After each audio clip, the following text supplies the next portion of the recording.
Good morning class. चलिए last class में कहाँ तक पहुँचे थे? अशोक के बारे में, कौटिल्य के बारे में कुछ लिखे थे।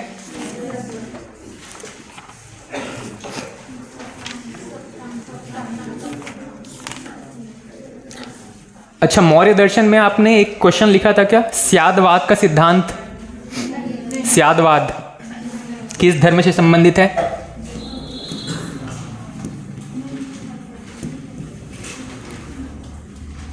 जैन धर्म की शिक्षाओं में स्यादवाद नाम से कोई शब्द लिखे हैं? जैन धर्म की शिक्षाएं देखो पलटो, अगर नहीं लिखेंगे तो ये शब्द वहां पे नोट कर लेना।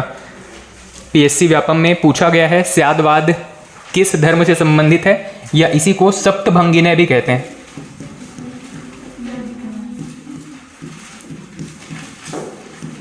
बस ये शब्द वहां पे उसकी शिक्षाओं में नोट कर लो, स्यादवाद या सप्तभंगिनय। इसका एक सामान्य मतलब है सापेक्षता का सिद्धांत। कोई भी बात या कोई भी ज्ञान या कोई भी जो पॉइंट है वो आपके पर्सपेक्टिव में अलग हो सकता है, कोई दूसरा है सामने वाला उसके दृष्टिकोण से अलग हो सकता है। ठीक है, इसी को कहा जाता है स्यादवाद या सप्तभंगिनय, सापेक्षता का सिद्धांत। इसका एक सामान्य मतलब सापेक्षता का सिद्धांत।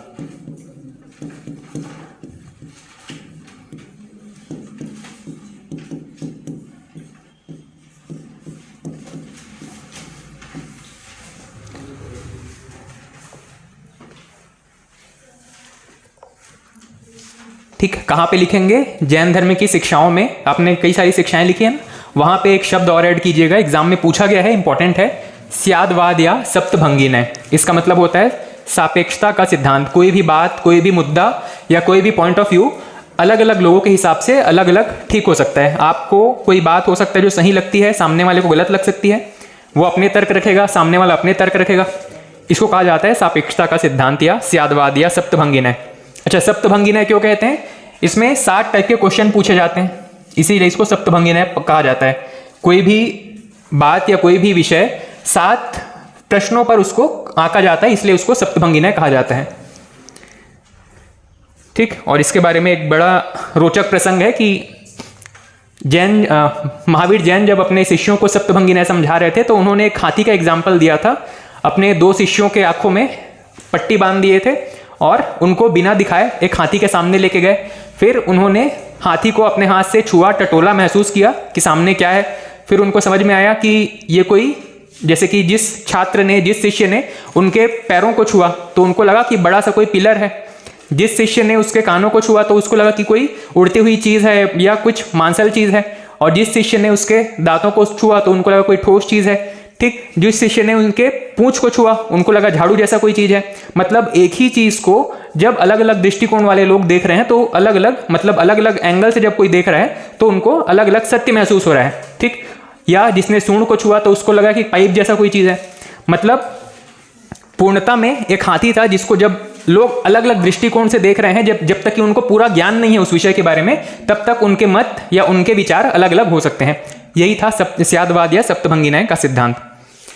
ठीक है, चलिए वापस आ जाइएगा।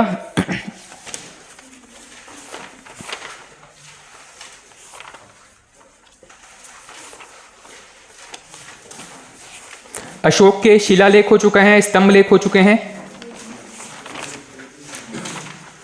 कलिंग विजय का वर्णन कौन से शिलालेख में है? शिलालेख में है या स्तंभ लेख में है? शिलालेख में। ठीक है, और जब आप अलग अलग किताबें पढ़ेंगे उसमें आपको बहुत सारी एक्स्ट्रा डिटेल मिलेंगी। हो सकता है एग्जाम के हिसाब से बहुत इंपॉर्टेंट ना हो, पर डिटेल्स वहाँ पे ज़्यादा मिल सकता है। जैसे कि शिलालेख उनके 2 प्रकार के हैं, बृहद शिलालेख, लघु शिलालेख। वैसे ही स्तंभ लेख भी 2 प्रकार के हैं, बृहद शिलालेख, बृहद स्तंभ लेख, लघु स्तंभ लेख। तो अलग अलग टाइप के स्तंभ लेख, गुहा लेख, शिलालेख मिलेंगे। हमने जो 14 देखे हैं वो बृहद शिलालेख कैटेगरी के अंदर आते हैं। ठीक है, पहले शिलालेख में इन्होंने किस चीज़ के बारे में बताया था?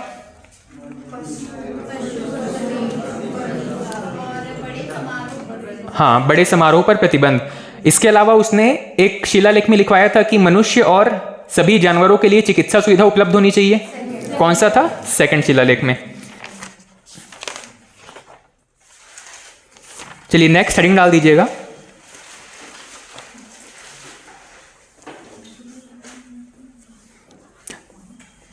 सप्तांग सिद्धांत नोट कर चुके थे, सबसे लास्ट आपने सप्तांग नोट किया था, ठीक। उसके बाद में नेक्स्ट हेडिंग डालिएगा मौर्यकालीन प्रशासन।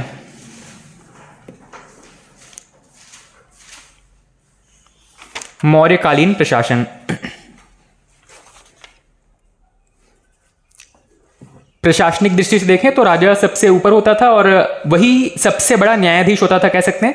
उसके अलावा जब वो अलग से न्यायालय की व्यवस्था करता है, उसमें दो अलग अलग प्रकार के न्यायालय का विभाजन कर देता है। जैसे कि आज देखते हैं ना, दीवानी और फौजदारी मामले, वैसे ही उस टाइम पे भी दीवानी और फौजदारी अलग अलग मामले निपटाने के लिए दो अलग अलग विभाग बटे हुए थे, लेकिन दोनों का सेंट्रलाइज्ड पावर राजा के पास होता था। मतलब कोई व्यक्ति अगर संतुष्ट नहीं है तो अंतिम रूप से राजा के पास ही अपील कर सकता था, ठीक। चलिए इसमें लिखना शुरू करेंगे। मौर्य प्रशासन की जानकारी, मौर्य प्रशासन की जानकारी कौटिल्य के अर्थशास्त्र, कौटिल्य के अर्थशास्त्र, कौटिल्य के अन्य नाम क्या क्या हैं? विष्णुगुप्त और चाणक्य। अर्थशास्त्र किस विषय पर लिखी गई किताब है? एडमिनिस्ट्रेशन, राजनीति से संबंधित किताब है। दंड व्यवस्था पर का प्रावधान किया गया है उसमें, और साथ ही उपभोक्ता संरक्षण संबंधी मामले भी या उससे संबंधित नियम भी यहां पर लिखे गए हैं, ठीक। कौटिल्य के अर्थशास्त्र, कौमा मेगास्थनीज की इंडिका। अब मेगास्थनीज कौन है? किसके साथ आया था? मतलब किसका दरबारी था? दरबारी मतलब किस राज्य से संबंधित था, जो कि बाद में भारत आता है? सेल्यूकस के साथ था, सिकंदर के साथ था, या चंद्रगुप्त मौर्य के साथ था? सेल्यूकस निकेटर के साथ आया हुआ था, ठीक। सेल्यूकस निकेटर की पुत्री कौन? शादी किससे हुआ था? चंद्रगुप्त मौर्य से। हेलेना का ध्यान रखने के लिए, क्योंकि हेलेना एक अलग एरिया की मतलब कह सकते हैं कि राजकुमारी थी, उसकी भाषा यहाँ के लोग ज़्यादा नहीं समझते थे, तो दोनों पर्पस सर्व हो रहे थे। जो सेल्यूकस निकेटर उसको भेजा था कि उसकी पुत्री का यहाँ पे देखभाल हो सके, उसकी भाषा सीखने और सिखाने के लिए कोई व्यक्ति होना चाहिए, तो मेगास्थनीज उसके साथ में आया था। मेगास्थनीज की इंडिका, कौमा बौद्ध ग्रंथ, बौद्ध ग्रंथ दीपवंश, महावंश, दीपवंश, महावंश, दिव्यावदान,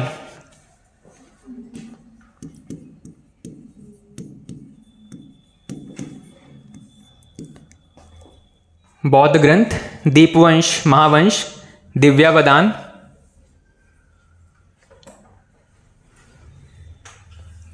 और अशोक के अभिलेखों से प्राप्त होता है,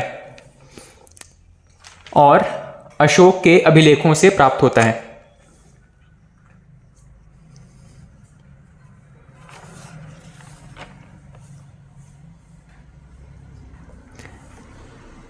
नेक्स्ट पॉइंट, राजा प्रशासनिक प्रमुख होता था। राजा प्रशासनिक प्रमुख होता था, किंतु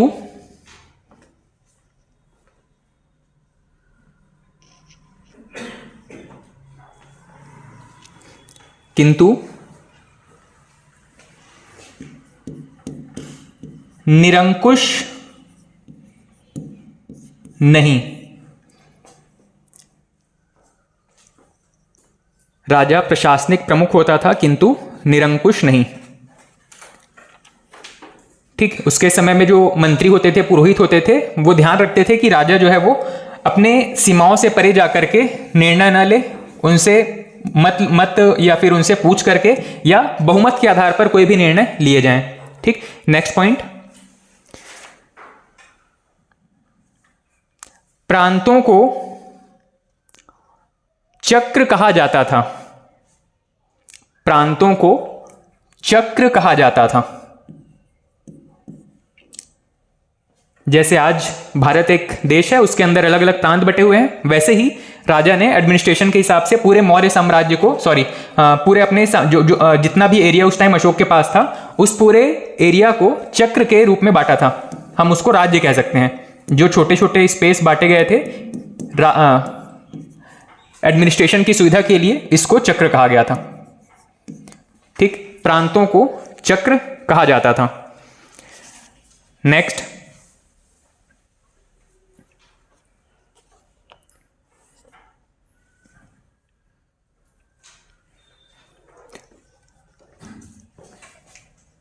प्रशासनिक व्यवस्था में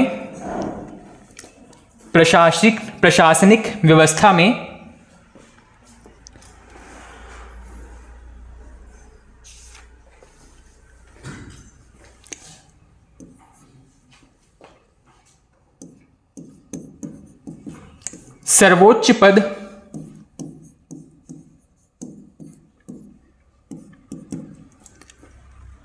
ठीक, उसके बाद में डैश करके या इस तरीके से कॉलम दे करके एक सीक्वेंस नोट कर लीजिएगा। सबसे पहला राजा हो गया, सबसे ऊंचा पद है राजा के पास में, राष्ट्र या देश का प्रमुख राजा। उसके नीचे प्रांत, राष्ट्र किसमें विभाजित है? प्रांतों में विभाजित है, और प्रांतों के प्रमुख या प्रांत को और क्या कहा जाता था? चक्र, प्रांत या चक्र।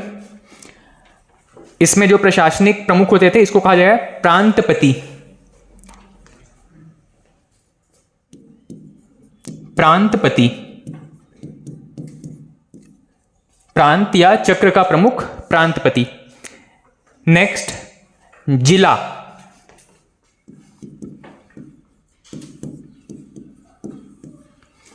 जिला, जिले के प्रमुख के लिए दो नाम यहां पे मिलते हैं इतिहास में। एक है स्थानिक और गोप। स्थानिक और गोप। और सबसे लास्ट में है ग्राम। ग्राम या गांव जिसको हम कहते हैं ग्राम, इसके प्रमुख होते थे ग्रामिक। ग्राम या ग्रामिक।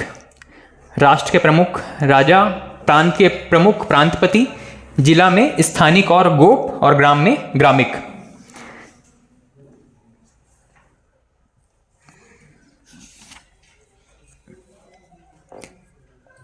ठीक, नेक्स्ट पॉइंट लिखिएगा।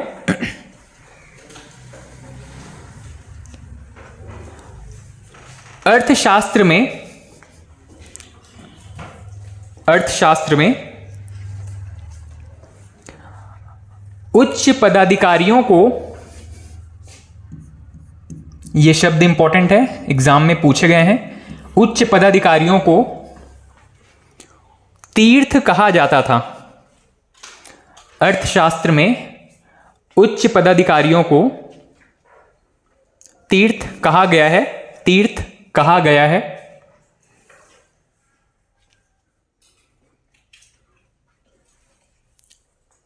तीर्थ कहा गया है। इनकी संख्या 18 थी। इनकी संख्या 18 थी। ठीक, अब ये सारे के सारे 18 बहुत इंपॉर्टेंट नहीं है, लेकिन इसमें कुछ ऐसे हैं जो कि कुछ ऐसे शब्द हैं जो कि आप नाम से एज्यूम कर लोगे, मतलब पता लगा लोगे कि किस चीज के बारे में बता रहे हैं। कुछ ऐसे नाम है उटपटांग टाइप के जिसको सुनने से समझ में नहीं आता कि ये किस पद के बारे में बात कर रहा है। ठीक है, तो मैं एक एक करके बताते चलता हूं, आप जो इंपॉर्टेंट लगे नोट करते रहना। सबसे पहले है मंत्री। मंत्री राजा को परामर्श देने वाला था, इसको छोड़ दीजिए। एक अगला था पुरोहित, ये धर्म व्यवस्था से संबंधित है। ठीक है, नेक्स्ट है सेनापति, सेना का संचालन करता, सेना को लीड करने वाला। नेक्स्ट है युवराज, राजा का उत्तराधिकारी, राजा का पुत्र। ठीक, अगला है जो आपके लिए इंपॉर्टेंट है द्वारिक। द्वारिक,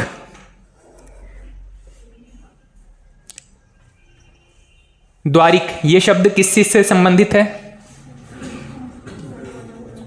द्वारिक मतलब क्या एज्यूम कर पा रहे हैं इससे? हाँ, गेट के पास खड़े रहने वाला, इसको लिख लीजिएगा। द्वारिक मतलब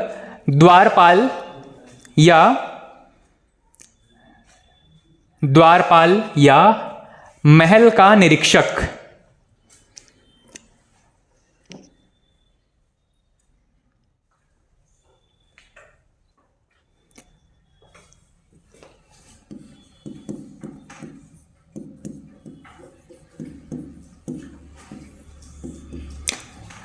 अगला प्रमुख पद है जो कि अर्थशास्त्र में लिखा गया है, सन्निधाता। 18 जो प्रमुख पद है मंत्रालय है, इसमें से एक शब्द है असन्निधाता। सन्निधाता। राजकोष का अध्यक्ष, सन्निधाता, राजकोष का अध्यक्ष।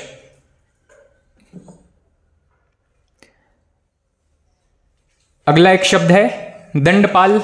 दंडपाल छोड़ सकते हैं, मतलब समझ में आ रहा है, दंड देने की व्यवस्था करने वाला, या जो सेना में सेना के जो सैनिक हैं दंड देने का काम कर रहे हैं। नेक्स्ट एक शब्द है अंतर्वेशिक। जो महत्वपूर्ण है वो मैं यहां पे लिखते चल रहा हूं, अंतर्वेशिक।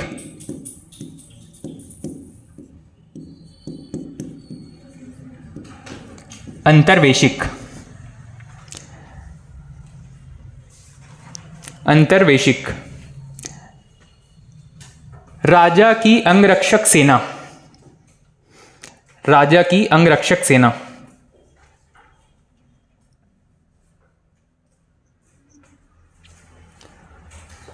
राजा की अंगरक्षक सेना।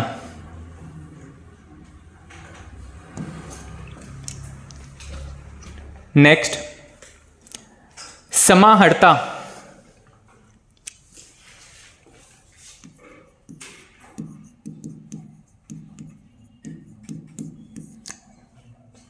अठारह अधिकारियों में अगला है समाहर्ता। राज्य की आय का संग्रह करने वाला, राज्य की आय का संग्रह करने वाला, कलेक्टर जैसा कह सकते हैं, ठीक, कलेक्शन का काम समाहर्ता। राज्य की आय का संग्रह करने वाला, ठीक। नेक्स्ट प्रदेष्टा।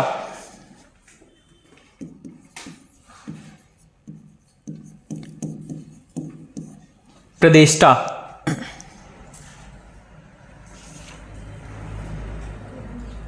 प्रदेष्टा, या इसके लिए एक और शब्द यूज हुआ है मंडलाधिपति।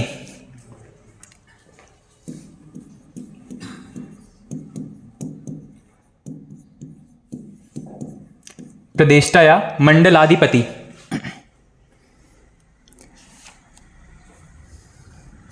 जिले का प्रमुख अधिकारी,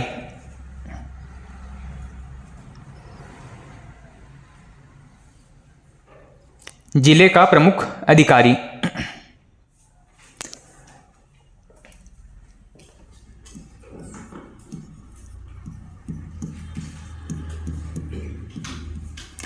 दुर्ग मतलब क्या होता है? किला। दुर्गपाल मतलब किले की रक्षा करने वाला, किला या महल या उसका जितना भी उसका एरिया, राजा का जो प्रमुख एरिया है उसकी रक्षा करने वाला, दुर्गपाल।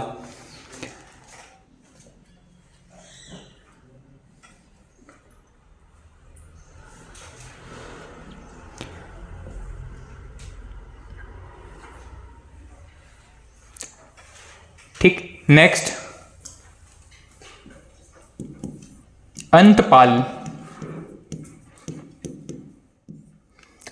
एक है दुर्गपाल, एक है अंतपाल।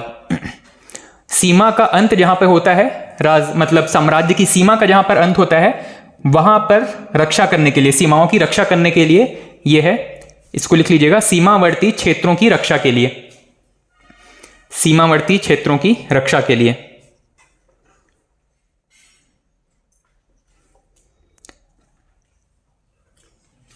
सीमावर्ती क्षेत्रों की रक्षा के लिए। नेक्स्ट है व्यवहारिक।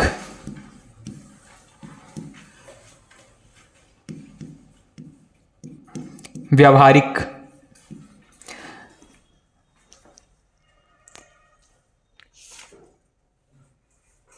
व्यवहारिक है धर्मस्थ न्यायालय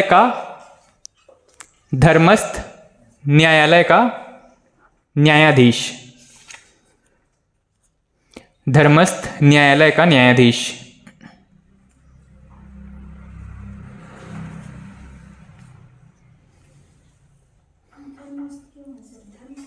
हाँ, धर्म से संबंधित, धार्मिक मामलों से संबंधित। नेक्स्ट, कर्मांतिक।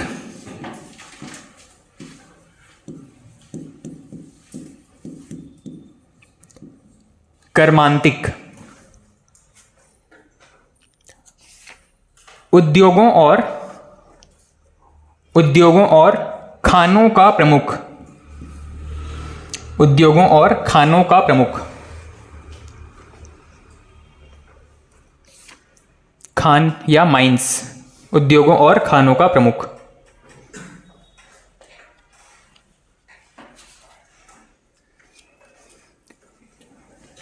ठीक है, ये जो 18 अध्यक्ष हैं या फिर 18 तीर्थ हैं, इनकी जानकारी कहाँ पे मिलती है या कहाँ लिखा गया इनके बारे में?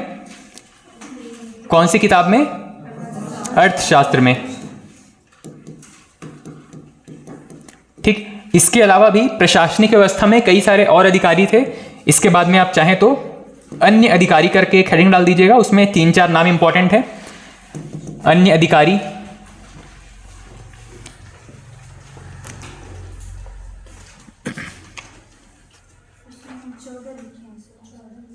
किसमें?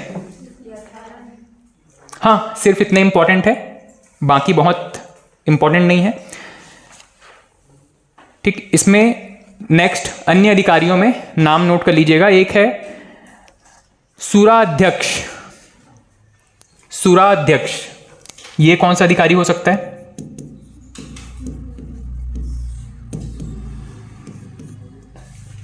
सुराध्यक्ष। और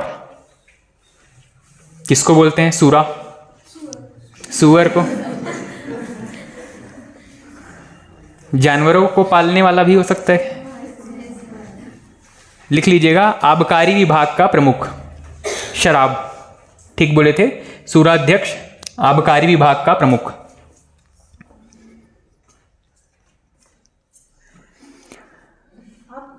हाँ, आबकारी।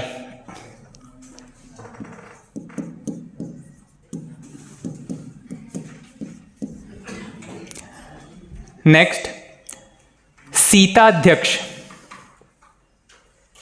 सीताध्यक्ष,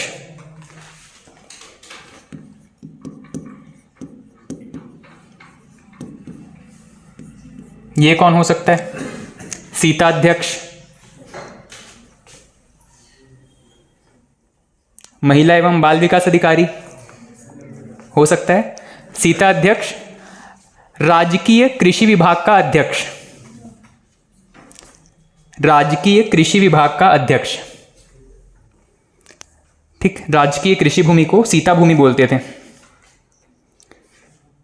राजकीय कृषि विभाग का अध्यक्ष।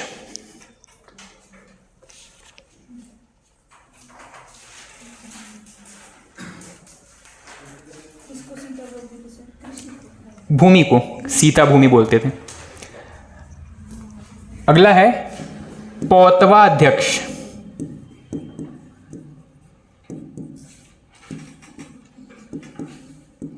पोत यानी क्या होता है? हाँ, पोत है, तोप नहीं है। हाँ, पानी के अंदर वाला। ठीक, पौतवा अध्यक्ष लिख लीजिएगा। माप तौल का प्रमुख। माप तौल का प्रमुख। मार्केट में जो लोग लीटर में या बाट में जो वेट का हिसाब कर रहे हैं, जो सही से माप तौल कर रहे हैं या नहीं कर रहे हैं, उसके लिए पौतवा अध्यक्ष। पौतवा अध्यक्ष, माप तौल का प्रमुख।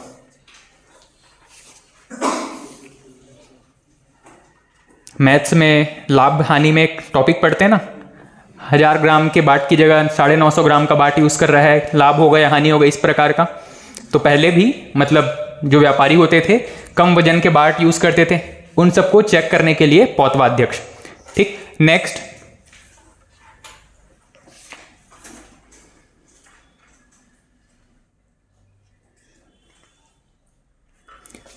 पण्याध्यक्ष,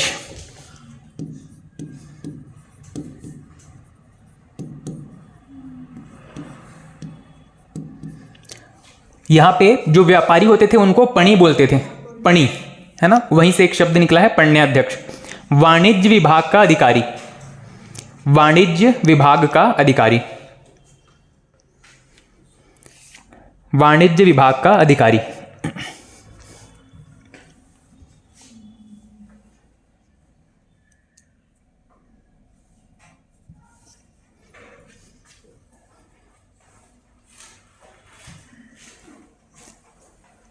ठीक है, ये प्रमुख अधिकारी थे जिनके बारे में एग्जाम में प्रश्न पूछे गए हैं।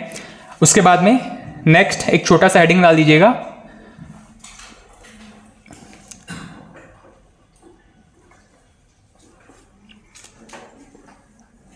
मौर्यकालीन प्रांत एवं राजधानियां।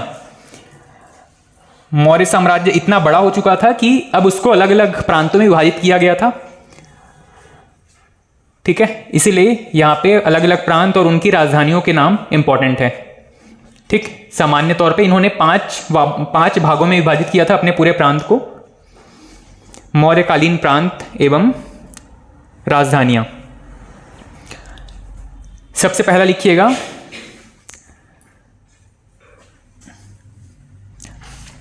सबसे पहला है मगध। उसी को ही ब्रैकेट में एक शब्द है प्राची। मगध को ही प्रांत के रूप में एक अलग नाम दिया गया था, प्राची। ठीक, मगध ब्रैकेट में लिख लीजिएगा, प्राची। इसकी राजधानी है पाटलिपुत्र। मगध कहां पे है? ठीक, ये वाला एरिया, बिहार के आसपास का क्षेत्र।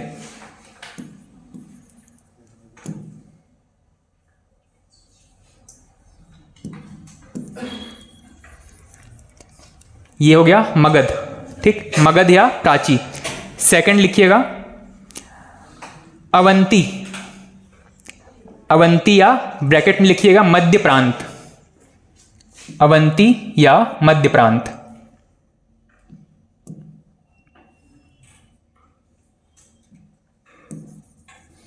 अवंती या मध्य प्रांत। इसकी राजधानी है उज्जैन।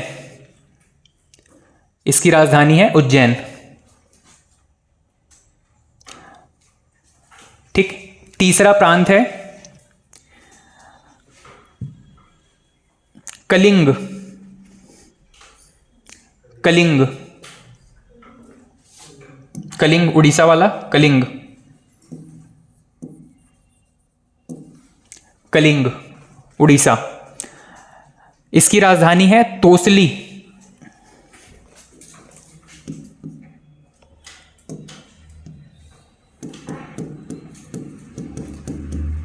इसकी राजधानी है तोसली। ठीक, और इसके बाद में इसके दो प्रांत है, एक है उत्तरापथ और एक है दक्षिणापथ। लिखिएगा सबसे पहले उत्तरापथ। उत्तरापथ, उत्तर और पथ दोनों को मिला के उत्तरापथ।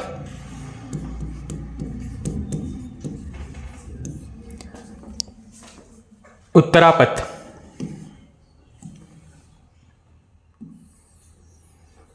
ये जो पूरा नॉर्थ इंडिया वाला एरिया है, इसको कहा जाता था उत्तरापथ।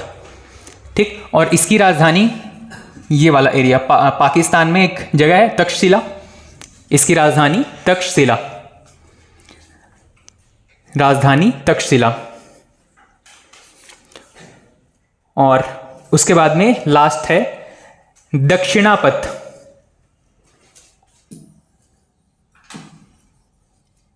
दक्षिणापथ। इसकी राजधानी है यहीं पे स्वर्णगिरी। इसकी राजधानी स्वर्णगिरी। स्वर्णगिरी।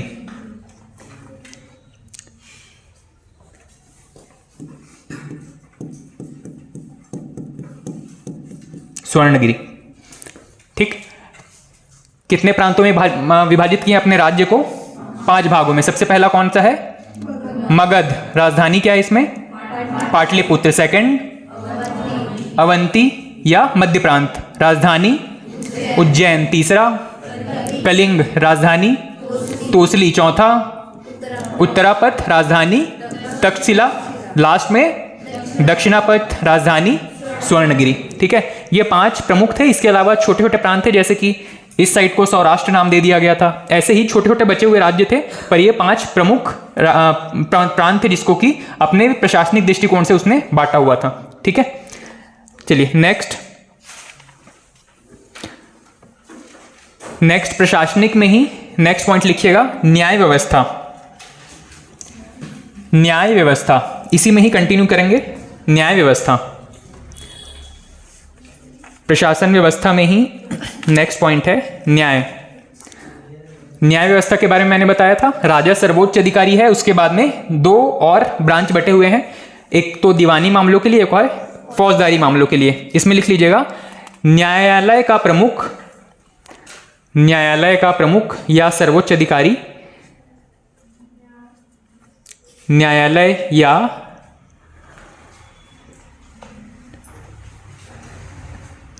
न्यायालय का प्रमुख या सर्वोच्च अधिकारी राजा होता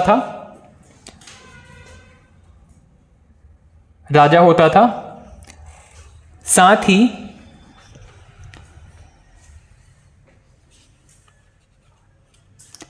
इसकी सहायता के लिए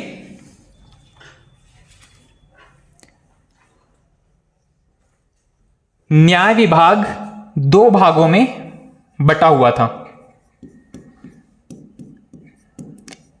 न्याय विभाग 2 भागों में बटा हुआ था।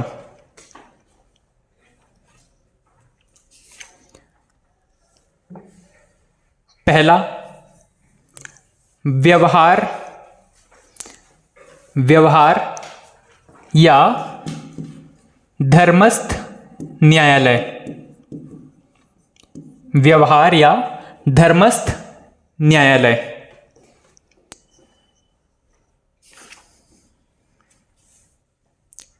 व्यवहार या धर्मस्थ न्यायालय डैश करके लिख लीजिएगा इसमें। वर्तमान सिविल कोर्ट के समान। वर्तमान सिविल कोर्ट के समान किस तरीके के मामले चलते हैं सिविल कोर्ट में? एक है सिविल कोर्ट और एक है क्रिमिनल कोर्ट। ठीक, सिविल कोर्ट में किस प्रकार के मामले चलते हैं? कुछ एग्जाम्पल।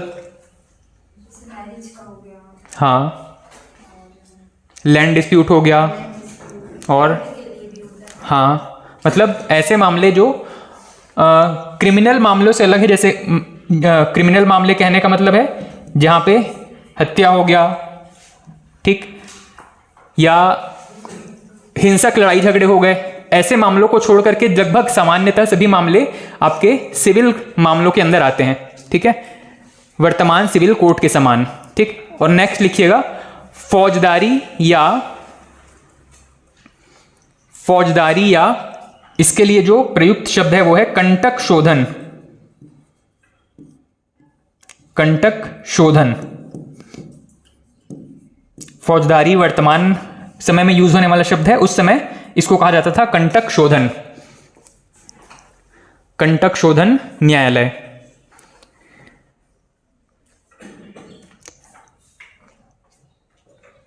वर्तमान फौजदारी कोर्ट के समान या क्रिमिनल कोर्ट के समान। कंटक शोधन। ठीक, अब यहां पे व्यवहार न्यायालय ज्यादा इंपॉर्टेंट नहीं है, धर्मस्थ न्यायालय नाम इंपॉर्टेंट है, और यहां पर फौजदारी न्यायालय इंपॉर्टेंट नहीं है। कंटक शोधन ये शब्द याद रखना जरूरी है। ठीक है, धर्मस्थ और कंटक शोधन न्यायालय। फौजदारी मामले जैसे कि हत्या हो गया, रेप हो गया, या हिंसक अपराध हो गए। मतलब कहने का मतलब है कि बलवा फसा, मतलब बलवा हो गया कहीं पे। ठीक, बलवा मतलब क्या होता है? बलवा ये शब्द सुने हैं?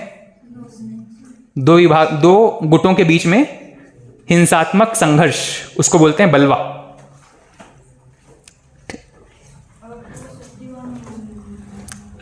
पहले बलवा बताओ, बलवा का मतलब, ये शब्द पहले सुने थे?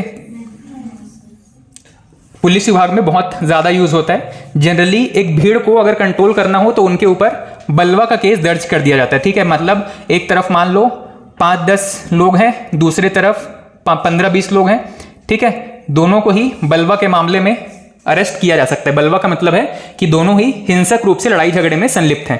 ठीक, चाहे वो लाठी डंडे से हो या गन वगैरह लेकर के हो, दोनों अगर लड़ाई झगड़े में, हिंसक लड़ाई में अगर संलिप्त हैं, इसको बलवा कहा जाता है। ठीक, पुलिस विभाग में बहुत यूज होने वाला शब्द है बलवा।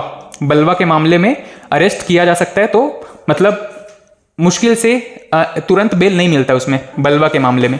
हाँ, अच्छा, ये शब्द तो सुने हैं ना, दंगा, इसी का छोटा रूप है बलवा।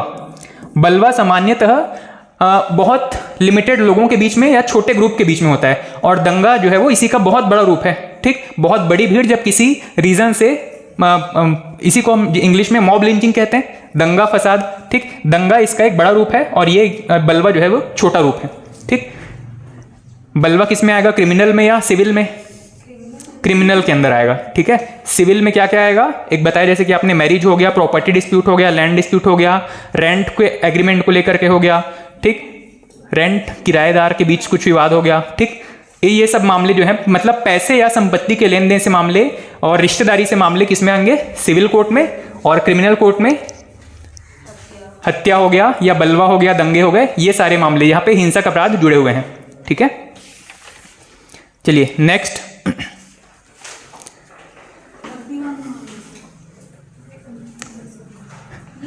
दीवानी और फौजदारी, वही तो समझ रहे थे। दीवानी मामले को ही क्या कहा जाता है, दीवानी मामले ही सिविल मामले हैं और फौजदारी मामले हैं क्रिमिनल। ठीक, दोनों शब्द चाहो तो वहीं पे लिख लो आप, दीवानी या सिविल मामले। ठीक, हिंदी में दीवानी कहते हैं, इंग्लिश में सिविल केस कहते हैं, और इसको फौजदारी कहते हैं और इंग्लिश में क्रिमिनल कोर्ट, क्रिमिनल केस।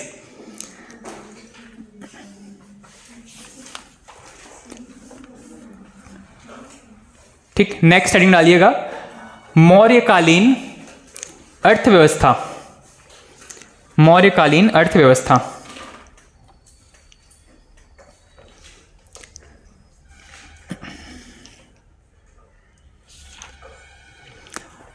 पाषाण काल में अर्थव्यवस्था किस पर आधारित थी?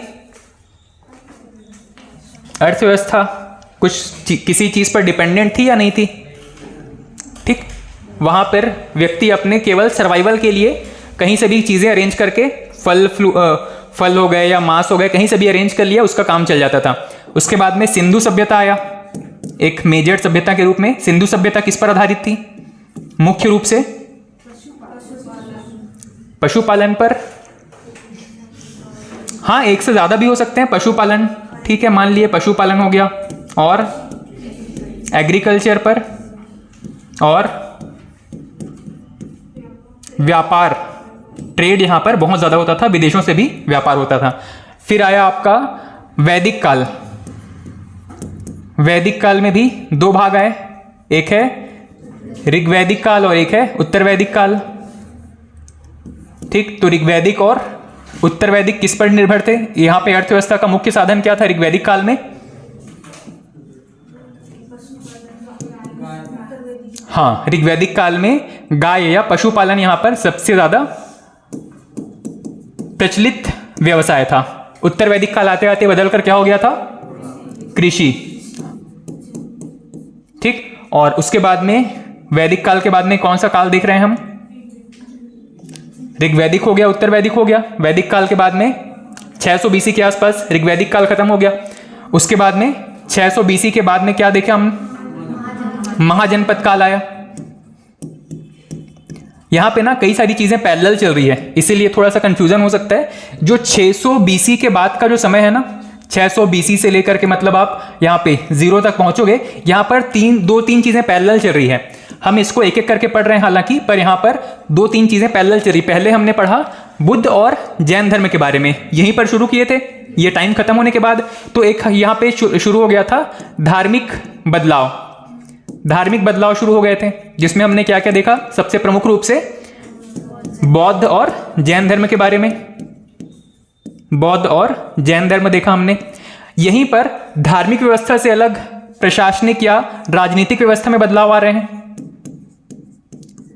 ठीक, राजनीतिक व्यवस्था में क्या बदलाव आ रहे हैं? अलग अलग वंश शुरू हो गए थे। कौन कौन से? हर्यक वंश, उसके बाद में शिशुनाग वंश, फिर नंद वंश, उसके बाद में मौर्य वंश। ठीक, और यहीं पे एक और चीज चल रहा है, विदेशी आक्रमण। ठीक है, विदेशी आक्रमण भी इसी समय पे पैरेलली चल रहे हैं। विदेशी आक्रमण कहने का मतलब है भारत से पश्चिम की तरफ चलते जाएंगे। ठीक, एशिया खत्म होगा, यूरोप वाला एरिया आ जाएगा। ठीक, अब वहां पे जो ग्रीस वाला एरिया है या फिर ईरान वाला एरिया है, वहां से कई सारे लोग या कबीलाई लोग जो हैं वो भारत की तरफ या पूर्व की तरफ मूव कर रहे हैं। क्यों? क्योंकि उनके पास संसाधन कम है और संसाधनों की तलाश या एरिया के एक्सटेंशन के लिए, अपना साम्राज्य बढ़ाने के लिए यहाँ पे मारामारी चल रही है। इसीलिए विदेशी आक्रमण का बहुत सारा यहाँ पे एक सीक्वेंस हमको देखने को मिलता है। ठीक, इसकी शुरुआत हमको सबसे पहला अगर कहा जाए तो ईरानी आक्रमण होता है भारत पे। ईरान कहाँ पे है? भारत से पश्चिम की तरफ चलो, पहले कौन सा देश आएगा? फिर अफगानिस्तान, फिर ईरान, उसके पीछे इराक। ठीक, यहीं पे ईरान इराक वाले एरिया में कुछ राजा थे। इसमें से एक राजा का नाम मैंने आपको बताया था, डेरियस या दारा। ठीक, दारा प्रथम, डेरियस या दारा प्रथम। ठीक, इनका आक्रमण होना शुरू हो गया था। ठीक, इन्होंने कुछ एरिया कैप्चर किया। उसके बाद में एक दूसरा आक्रमणकारी, ग्रीक आक्रमणकारी का नाम फेमस पढ़ा हमने, सिकंदर। ठीक, सिकंदर ने क्या किया? सिकंदर कहां से आया था? अब ये था अपना पाकिस्तान, ईरान, इराक, उसके पाकिस्तान, अफगानिस्तान, ईरान, इराक, और इसके पीछे और चलेंगे तो हम यूरोप में एंटर कर जाएंगे। और यूरोप में एक जगह है ग्रीस, दक्षिण यूरोप में ग्रीस है ना। इसी जगह से एक शासक निकला था जिसका नाम है सिकंदर, और ये सिकंदर भी पूर्व की तरफ मूव कर रहा है। सिकंदर ने भी यहाँ पे ईरान को हराया, फिर अफगानिस्तान, इराक को, पाकिस्तान, अफगानिस्तान, फिर भारत में एंटर करने वाला था यहाँ से। ठीक, इराक, ईरान, अफगानिस्तान, पाकिस्तान, ये सबको हरा करके सिकंदर जो है भारत के करीब लगभग पहुंच गया था। ठीक, इसके बाद में कौन आए? Seleucus Nicator. सेल्यूकस निकेटर, इन सभी का टाइम अगर आप देखो तो ये किस टाइम पे आ रहे हैं? ये सभी 600 बीसी के बाद का काल है। ठीक है, तो कई चीजें हमने इसी में सबसे पहले कवर क्या किया है? धार्मिक बदलाव को कवर किया सबसे पहले इसी टाइम फ्रेम के अंदर। उसके बाद में हम वंशों को देख रहे हैं। उसके बाद में एक छोटा सा टॉपिक और रहेगा हमारा, जो विदेशी आक्रमण वाला है।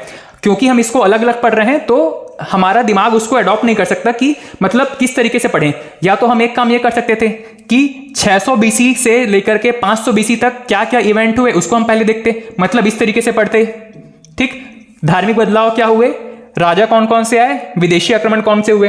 ठीक, लेकिन हर बार उसको कनेक्ट करने में दिक्कत होता, क्योंकि ये एक सीक्वेंस है, धार्मिक बदलाव का एक पूरा सीक्वेंस है, राजनीतिक बदलाव का एक पूरा सीक्वेंस है, 600 से लेकर के लगभग 100 बीसी तक का या 100 एडी तक का। उसके बाद में विदेशी आक्रमण का पूरा एक सीक्वेंस है। तो हिस्ट्री पढ़ने के हिसाब से मैंने आपको शुरुआत में एक चीज बताया था, हिस्ट्री पढ़ने के 2 तरीके बताए थे हिस्ट्री पढ़ने या लिखने के। एक तो कौन सा था? हॉरिजॉन्टल, और एक है वर्टिकल स्टडी। हॉरिजॉन्टल मतलब कोई एक कालक्रम को लेकर के उसमें जितने इंपॉर्टेंट इवेंट हो गए हैं उनको पढ़ना। जैसे कि हमने अभी पढ़ा था क्या चीज, धार्मिक बदलाव जितने भी हुए हैं, खास करके बौद्ध जैन, हमने उसमें और भी चीजें पढ़नी थी पर क्योंकि सबसे ज्यादा इंपॉर्टेंट है बौद्ध जैन तो उनको एक बार में कवर किया। उसके बाद में राजनीतिक बदलाव, उसके बाद में हमको पढ़ना है विदेशी आक्रमण। ठीक, तो जनरली जो हिस्ट्री में सबसे अच्छा चीज माना जाता है पढ़ने के लिए वो है हॉरिजॉन्टल स्टडी, जहां पे कंफ्यूजन का स्कोप कम रहता है। ठीक, इसीलिए हिस्ट्री पढ़ते या पढ़ाते समय हॉरिजॉन्टल स्टडी को फॉलो किया जाता है, और वही चीज हम यहां पर देख रहे हैं। सबसे पहले हमने धर्म कंप्लीट किए, फिर वंश कंप्लीट करने हैं, फिर विदेशी आक्रमण के बारे में देखना है। हाँ, पढ़ते समय बार बार आपको लिंक करना पड़ेगा कि आप कौन सा समय पढ़ रहे हैं, उस समय में धार्मिक बदलाव क्या हुए थे, विदेशी आक्रमण कौन से हुए थे। ठीक है, ठीक, मौर्यकालीन अर्थव्यवस्था नेक्स्ट हेडिंग डालिएगा। मौर्यकालीन अर्थव्यवस्था, सबसे पहला पॉइंट,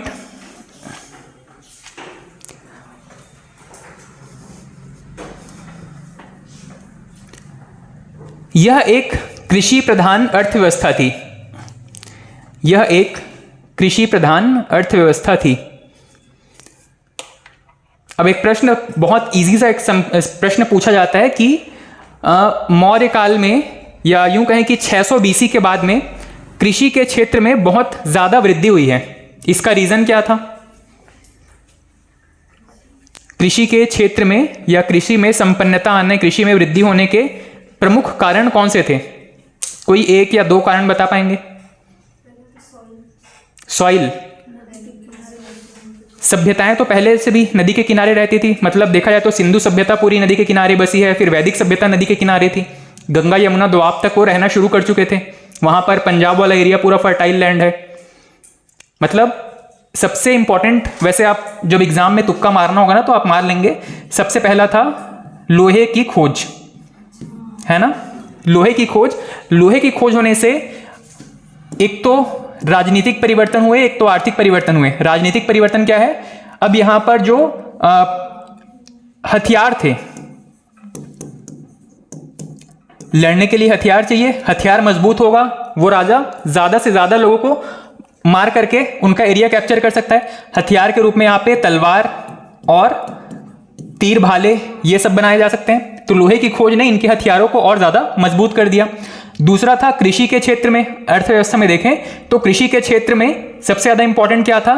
खेतों को जोतने के लिए जो लोहे के फाल बनाए गए, ठीक, इससे बहुत ज्यादा एरिया को कम समय में क्या किया जा सकता था?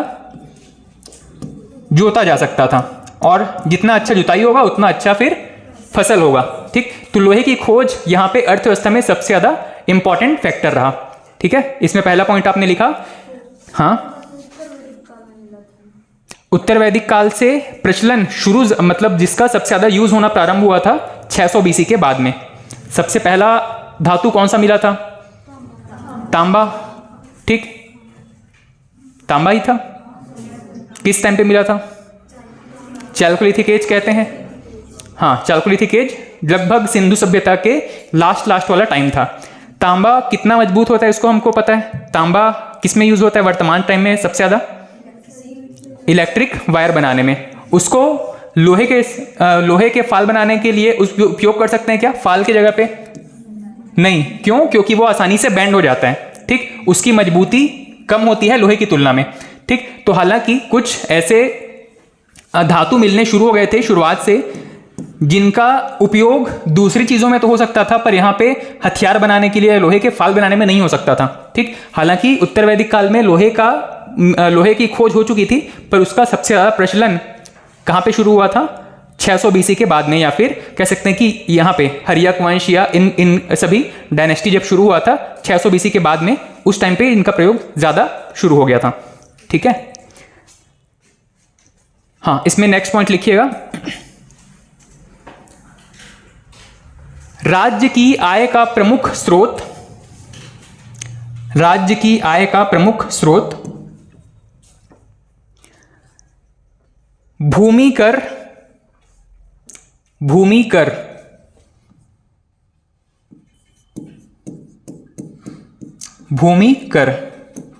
जितना फसल उत्पादन हो रहा है उस पर लगाया गया टैक्स भूमि कर था, जो कि उपज का 1/6 भाग होता था। यह इंपॉर्टेंट है, एग्जाम में कई बार पूछा गया है। मौर्यकालीन प्रशासन में टैक्स कितना था? 1/6। किस चीज का?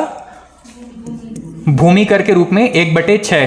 किसका? फसल का, जितना भी फसल उत्पादन हुआ है कटाई के बाद में उसका 1/6।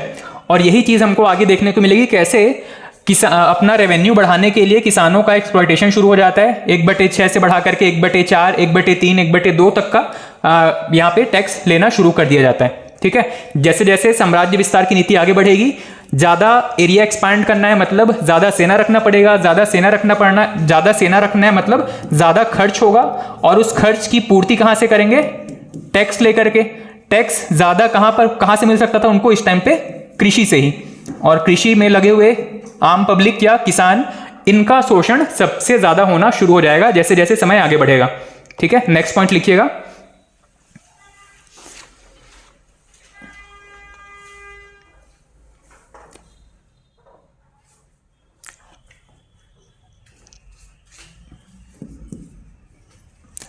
अशोक के समय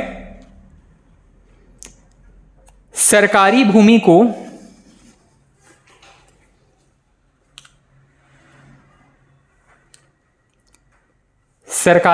को सीता भूमि कहा गया।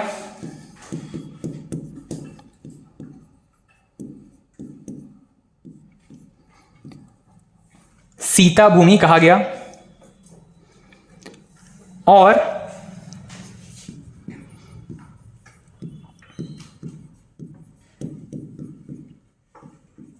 वह भूमि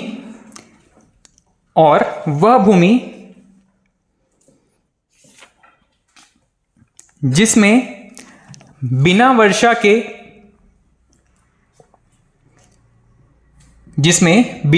के अच्छी फसल हो, उसे अदेवमातृक कहा गया। जिसमें बिना वर्षा के अच्छी फसल हो, उसे अदेवमातृक कहा गया।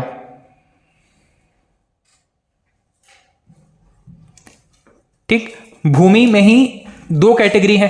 अब इसको थोड़ा समझ लीजिएगा, ये नाम इंपॉर्टेंट है, सीता भूमि और अदेवमातृक। वैसे ही मुगल काल जब शुरू हो जाएगा, वहां पे खालसा भूमि का नाम शुरू हो जाएगा। ठीक है, तो भूमि के नाम अलग अलग बदलते चले जाएंगे, सरकारी भूमि का नियंत्रण के आधार पर इनका नाम है। ठीक, यहां पे सबसे पहले एक है, भूमि के दो कैटेगरी हैं जो वर्तमान में भी देखने को मिलते हैं। एक तो है सरकारी भूमि, एक है प्राइवेट भूमि या निजी भूमि किसी किसान के पास जो अपना निजी संपत्ति है। इससे तो मतलब नहीं है, एग्जाम में नहीं पूछेगा। सरकारी भूमि में ही दो कैटेगरी है। अच्छा, सरकारी भूमि को ही सीता भूमि कहा गया है। ठीक है, सरकारी भूमि को ही सीता भूमि कहा जा रहा है। लेकिन इसमें भी एक है नॉर्मल कैटेगरी का, जहां पर जिस पर सिंचाई की व्यवस्था करने के बाद अच्छी फसल होती हो, जिसको सिंचाई की आवश्यकता ज्यादा हो। और एक है जहां पर सिंचाई की व्यवस्था किए बिना ही या बिना बारिश के ही जहां पे फसल अच्छी होती हो, बिना सिंचाई के या बिना वर्षा के। ठीक, इस भूमि को क्या कहा गया है? अदेवमातृक। ठीक है, सीता भूमि की ही एक कैटेगरी है अदेवमातृक। ठीक, यह नाम याद रहेगा। सीता भूमि, जितनी भी सरकारी भूमि है सभी को सीता भूमि कहा गया है। और वह सरकारी भूमि जहां पर बिना वर्षा के अच्छी फसल हो सकती है, उसको अदेवमातृक कहा जाता था। ठीक है, नेक्स्ट पॉइंट। हाँ, अच्छा, ऐसे कैसे हो सकता है? कुछ मिट्टी ऐसी होती है जहां पे जमीन की नमी पर्याप्त होती है उसको सिंचाई करने के लिए, जैसे कि नदी के आसपास वाला क्षेत्र हो गया। ठीक है, तालाब के आसपास का क्षेत्र जहां पे भूमिगत जल अच्छा हो। ठीक, नेक्स्ट।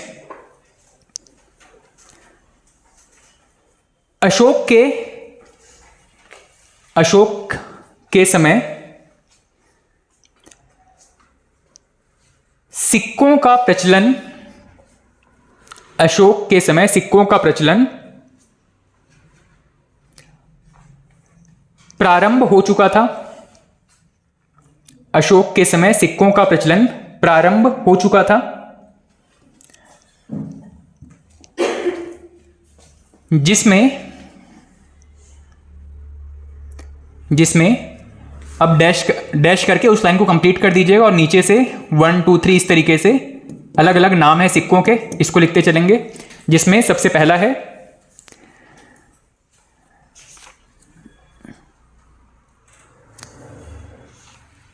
पहला है पण।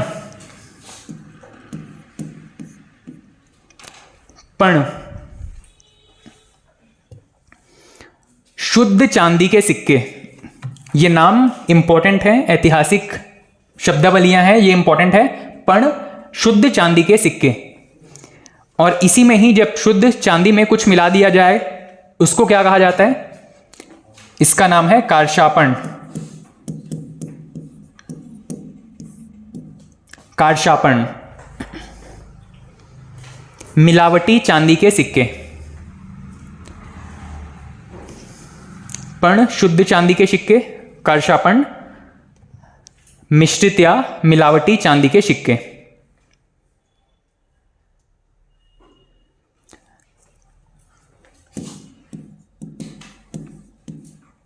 अगला है सुवर्ण। ये किसका है? हाँ, सोने के सिक्के, सोने के सिक्के। उसके बाद में लास्ट है तांबे के सिक्के। इसके लिए दो शब्द आपको मिल सकते हैं। एक है यहां पे माशक या काकनी, माशक या काकनी, ये है तांबे के सिक्के। माशक या काकनी, तांबे के सिक्के।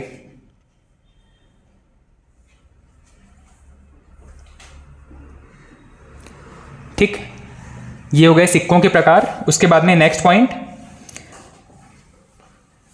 लगाए जाने वाले कर या कर के प्रकार।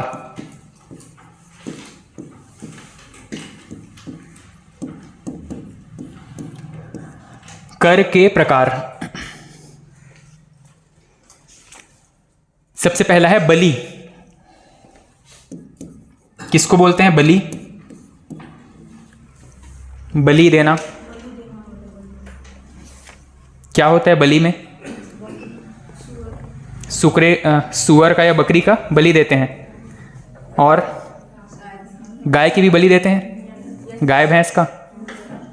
ठीक, ये वो वाला बलि नहीं है, ये टैक्स के फॉर्म में लिया गया बलि है। लिखिएगा डैश करके। एक प्रकार का धार्मिक कर।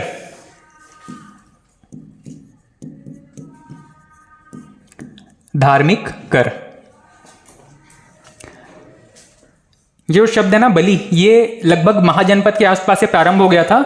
ये आजकल के टाइम पे जो गुंडे वाली लोग लेते हैं ना हफ्ता, वैसा टाइप का टैक्स था। मतलब शुरुआत में तो ये था कि राजा जिनका संरक्षण कर रहा है, महाजनपद है, महाजनपद में जितने लोगों के लिए राजा लड़ाई लड़ रहा है, मतलब उनका संरक्षण कर रहा है विदेशी आक्रमण से, तो लोग अपनी मर्जी से कुछ दान करेंगे राजा को। ये था शुरुआत में कॉन्सेप्ट बलि का। उसके बाद में धीरे धीरे इसको कंपलसरी करते गया और बाद में ये धार्मिक कर बन गया। ठीक है, मतलब लोगों को देना जरूरी हो गया था। नेक्स्ट है भाग। भाग। भूमि कर में राजा का हिस्सा। भूमि कर में राजा का हिस्सा। भूमि कर में राजा का हिस्सा। नेक्स्ट हिरण्य। हिरण्य।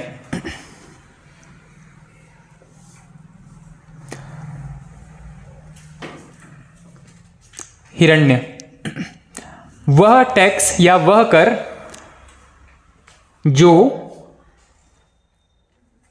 नकद रूप में लिया जाता था।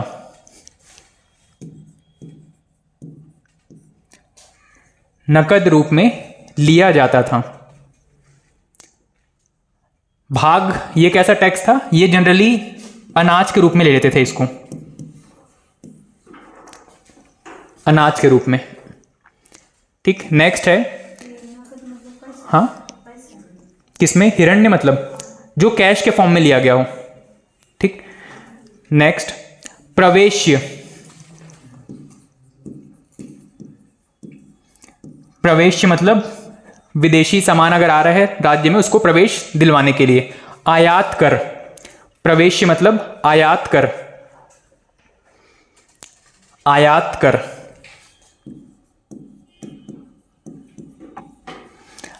प्रवेश्य मतलब आयात कर। और एक लास्ट है वर्तनी। वर्तनी ये शब्द कहां पे पढ़ते हैं? वर्तनी हिंदी में वर्तनी शुद्धि। इसका मतलब है, वर्तनी का मतलब सीमा कर। सीमा कर।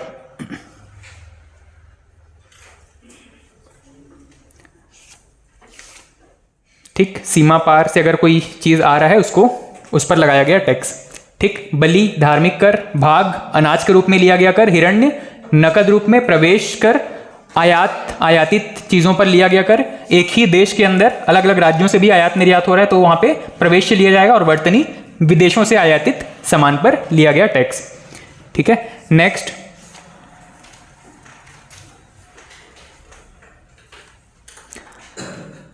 नेक्स्ट लिखिएगा व्यापारिक संस्थाएं। यहां पर एक प्रश्न पूछा गया है इसलिए इंपॉर्टेंट है। पहले यहां पे नोट्स में ज़्यादा इसके बारे में मेंशन नहीं होता था, पर यहां से एक प्रश्न पूछा गया था।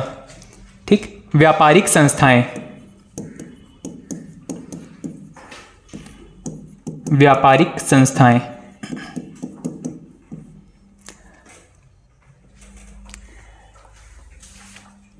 सबसे पहला है श्रेणी।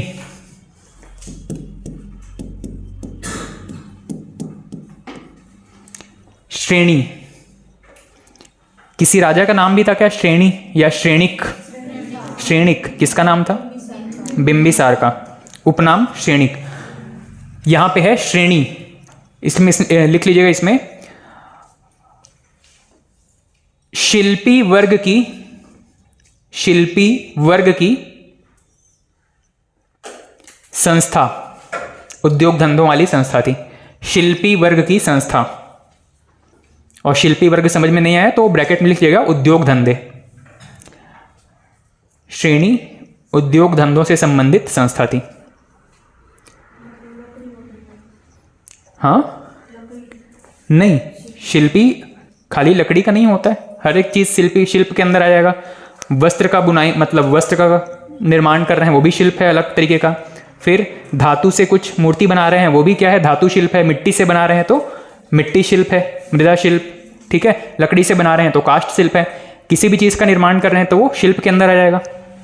ठीक, और ये लोग मिल करके जो एक संस्था बनाते थे, इसको नाम दिया था श्रेणी। ये संस्था क्यों बनाते थे?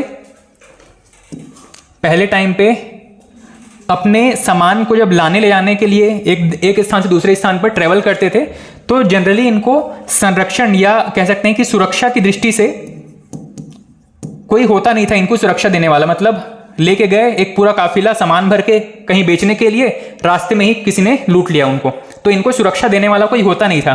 तो ये क्या करते थे, जितने भी व्यापारी वर्ग होते थे वो मिल करके अपने लिए सिक्योरिटी का इंतजाम करने के लिए क्या करते थे, थोड़ा थोड़ा फंड यहाँ पे मैनेज करके जो संस्था बनाए थे, इसको कहा गया था श्रेणी। ठीक, ये कहीं भी जब जाएंगे तो उनके साथ 5-10 लठैत होंगे जो उनकी सुरक्षा करेंगे रास्ते में।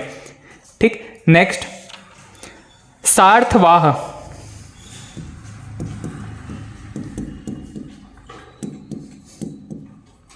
सार्थवाह अनाज के व्यापारियों की संस्था, अनाज के व्यापारियों की संस्था, अनाज के व्यापारियों की संस्था।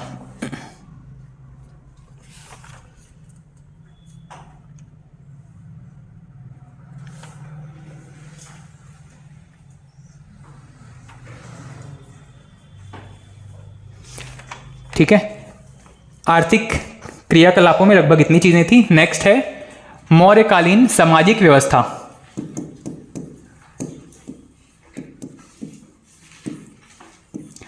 मौर्यकालीन सामाजिक व्यवस्था,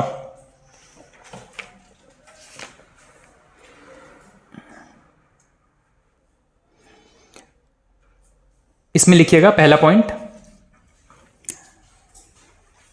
इस विषय में जानकारी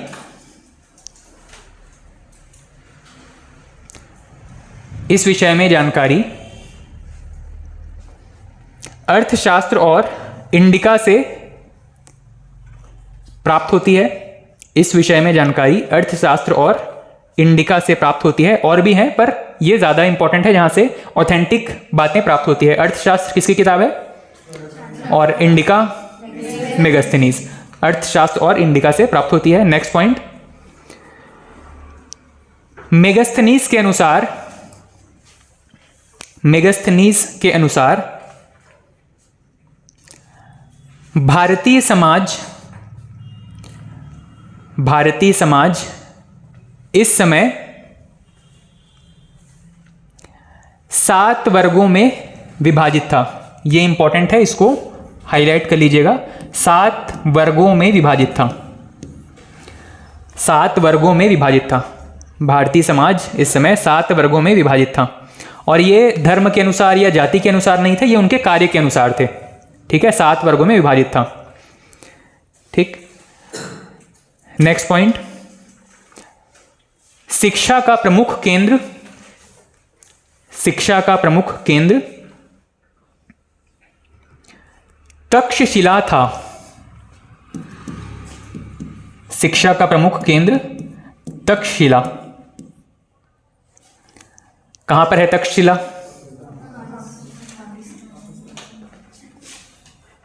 पाकिस्तान में या अफगानिस्तान में?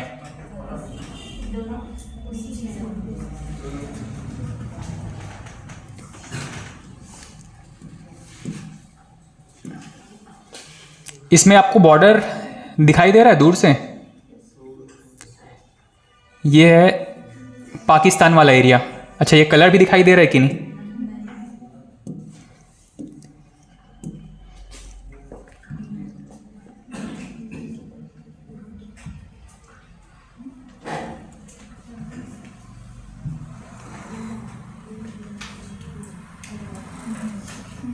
इसमें विजिबल है प्रॉपर बॉर्डर?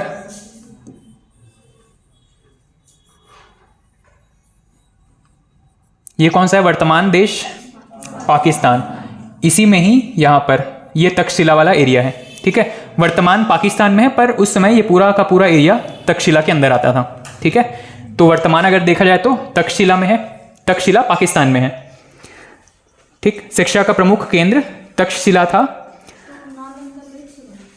नालंदा, नालंदा कहाँ पे है पहले ये बता दो? बिहार में। तक्षशिला और नालंदा लगभग शिक्षा के 2 प्रमुख केंद्र थे। नालंदा बाद में विकसित हुआ था। तक्षशिला क्योंकि इस टाइम पे यहाँ पे तक्षशिला में क्या, ये एजुकेशन का पॉइंट क्यों बना पहले ये भी देखना। देखो, यहाँ से पश्चिम की तरफ से आने वाले जितने भी देश थे जिनका साम्राज्य या तो यहाँ पे हो चुका था या फिर वो यहाँ से वापस चले गए थे, उनकी कुछ शिक्षाएं, कुछ किताब, उनके कुछ दार्शनिक लगभग यहाँ पे रह गए थे। ठीक है, और इस तरफ से जाने वाले जो योद्धा थे, जो राजा थे, जो इनको खदेड़ रहे थे पीछे की तरफ, उनका भी साम्राज्य वहां पर स्थापित हो चुका था। तो दोनों के यहाँ पे जो लोग यहाँ पर रुक चुके थे, जो लोग वहां की कल्चर को, वहां की संस्कृति को अडॉप्ट कर चुके थे, जो वहां पे रहना, जिनको वहां पे रहना ठीक लगा था, इन दोनों के मेल से यहाँ पे कुछ नई संस्कृति उभर करके आई थी, जिसकी वजह से ये तक्षशिला यहाँ पे शिक्षा का प्रमुख केंद्र बना, जो वेस्ट की भी शिक्षाएं देता था और पूर्व की या भारतीय शिक्षा, भारतीय दर्शन की भी शिक्षाएं देता था। ठीक है, तो तक्षशिला वहां पे शिक्षा का प्रमुख केंद्र बन गया था। बाद में आगे चल करके नालंदा को भारतीय शिक्षा का प्रमुख केंद्र बनाया गया था। ठीक है, नेक्स्ट पॉइंट,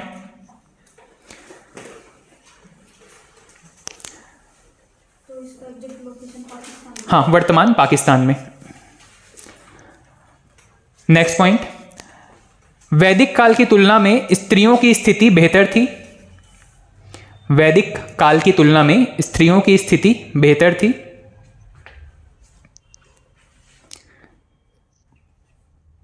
पुनर्विवाह एवं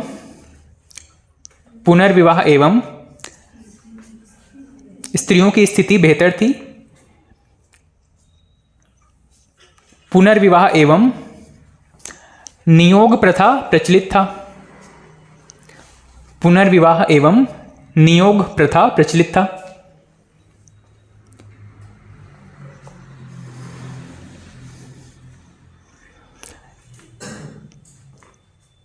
स्त्रियों को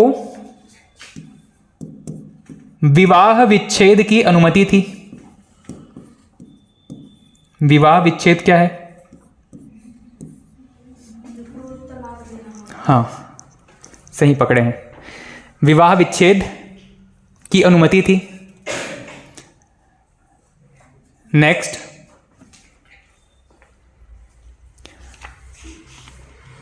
सती प्रथा का प्रचलन नहीं था। सती प्रथा का प्रचलन नहीं था।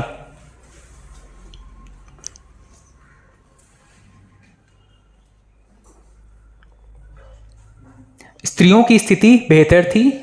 इसका रीजन क्या हो सकता है? ये किस टाइम की बात हो रही है? 600 BC के बाद की, मतलब वैदिक काल लगभग खत्म हो चुका था। खत्म क्यों हुआ था? उसके रीजंस क्या थे? धार्मिक कर्मकांड ज्यादा थे। ठीक, भाषाई कह सकते हैं वैविध्य को स्वीकार नहीं कर रहे थे। इसी वजह से बौद्ध और जैन धर्म का उदय हुआ था और बौद्ध जैन धर्म में यहाँ पे स्त्रियों की स्थिति को ज़्यादा बेहतर करने के प्रयास किए गए। ठीक है, मतलब ऐसी शिक्षाएं दी गई जहाँ पे महिलाओं को भी समाज में बराबरी का दर्जा मिल सके। इसीलिए यहाँ पर स्त्रियों की स्थिति ठीक ठाक दिखाई देती है हमको। नेक्स्ट पॉइंट, नियोग प्रथा। जिस स्त्री को संतान नहीं हो रही है या फिर पुरुष की वजह से अगर संतान नहीं हो रही है, वो स्त्री किसी दूसरे पुरुष के साथ संबंध बना करके संतान उत्पत्ति कर सकती है, ये परमिशन था। इसी को कहा गया है नियोग प्रथा। नियोग प्रथा, अगर कोई जनरली ऐसा होता था कि कोई राजा है जिसको संतान उत्पत्ति नहीं कर पा रहा है, ऐसी कंडीशन में ऐसी परमिशन दिया जाता था रानी को कि वो कहीं और किसी दूसरे के साथ संबंध बना करके उस साम्राज्य के लिए कम से कम एक संतान दे सके, ताकि उसको एक वारिस मिल सके उस राज्य को।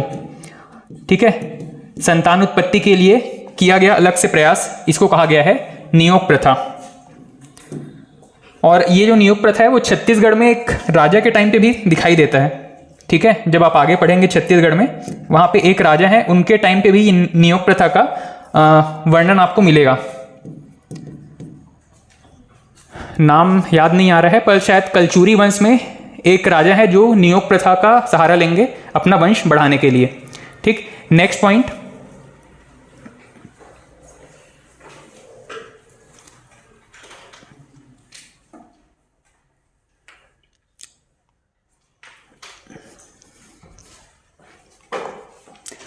एक शब्द है गणिका।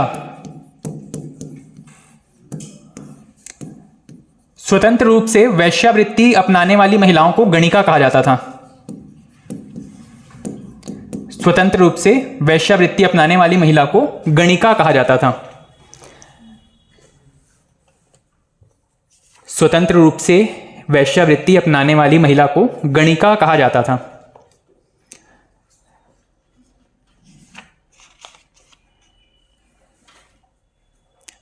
और नेक्स्ट पॉइंट, जीवन भर अविवाहित रहने वाली महिला को, हाँ, इसके लिए एक और शब्द है रूपा जीवा।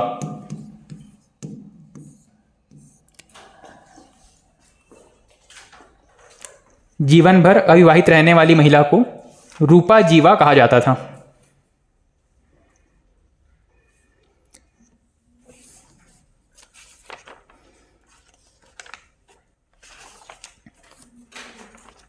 रूपा जीवा कहा जाता था।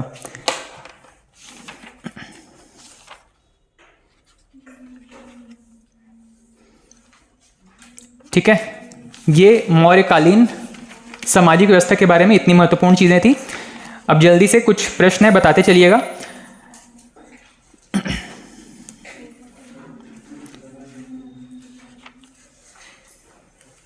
मौर्यकालीन प्रशासन की जानकारी कहां कहां से मिलती है? अर्थशास्त्र किसकी रचना है? दीपवंश किस धर्म की रचना है? दीपवंश, दीपवंश, महावंश और किसका रचना है? हाँ, दीपवंश, महावंश बौद्ध धर्म की रचना है। और इसके बाद में जिला का प्रमुख क्या कहा जाता था? जिला का प्रमुख स्थानिक या गोप। 18 जो तीर्थ लिखे थे आपने, उसमें से कुछ के नाम आपने लिखे थे। इसमें अंतर्वेशिक एक शब्द लिखा था। अंतर्वेशिक किसके लिए था? राजा की पर्सनल सिक्योरिटी गार्ड, राजा के पर्सनल सिक्योरिटी के लिए। ठीक, अंतपाल, अंतपाल और दुर्गपाल किला की रक्षा के लिए। मौर्य प्रशासन या मौर्य साम्राज्य 5 भागों में बटा हुआ था। ठीक है, सबसे पहला मगध, दूसरा अवंती, तीसरा कलिंग, चौथा उत्तरापद और दक्षिणापद। राजधानी क्या थी मगध की?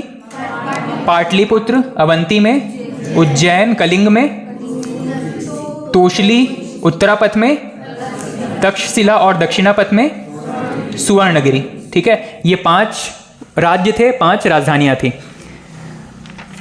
न्यायालय का प्रमुख कौन होता था? सबसे प्रमुख राजा। कितने भागों में बटा था? 2 भागों में। कौन कौन से थे? एक तो दीवानी, फौजदारी। दीवानी का अन्य नाम क्या है? धर्मस्थ। और फौजदारी के लिए कंटक शोधन। ठीक। कारशापण किसका शब्द है? कारशापण किसके लिए प्रयुक्त किया गया शब्द है? तांबा था, चांदी था या सोना था? चांदी के लिए कारशापण मिक्स किया गया चांदी है। और शुद्ध चांदी पण। सोने के सिक्के के लिए क्या शब्द यूज किया गया है? सुवर्ण। और तांबे के लिए दो शब्द यूज किए हैं, माशक और काकनी। श्रेणी किसके लिए यूज किया गया शब्द है? श्रेणी, शिल्पी वर्ग के लिए। अर्थशास्त्र की रचना किस भाषा में है? पाली, प्राकृत, संस्कृत। संस्कृत भाषा में। कौन सी शैली में लिखा गया है? चंपू शैली में लिखा गया है।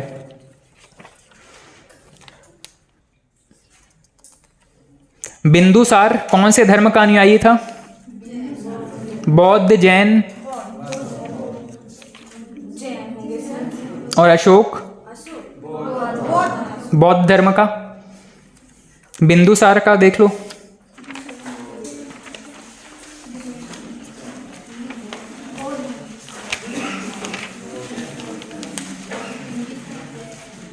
बिंदुसार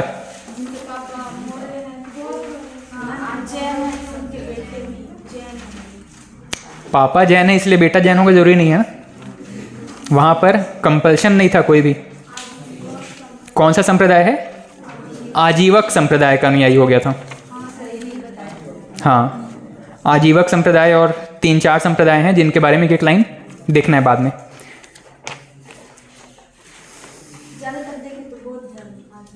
हाँ, ज्यादातर लोग बौद्ध या जैन में संबंधित हैं। 24 तीर्थंकर में सबसे पहले तीर्थंकर कौन हुए थे? ऋषभदेव। और 23वें तीर्थंकर पार्श्वनाथ। प्रजापति शब्द किसके लिए यूज किया गया है? ब्रह्मा के लिए। प्रजापति की दो पुत्रियों के रूप में सभा और समिति। कैवल्य किससे संबंधित शब्द है? किस धर्म से? जैन धर्म से। दिगंबर किस प्रकार का पालन करते थे? ये दिगंबर वस्त्र ओढ़ते थे या नहीं? वस्त्र त्याग करने वाले थे। ठीक। और श्वेतांबर श्वेत वस्त्र वाले थे। प्रतीत्य समुत्पाद किस धर्म से संबंधित है? प्रतीत्य समुत्पाद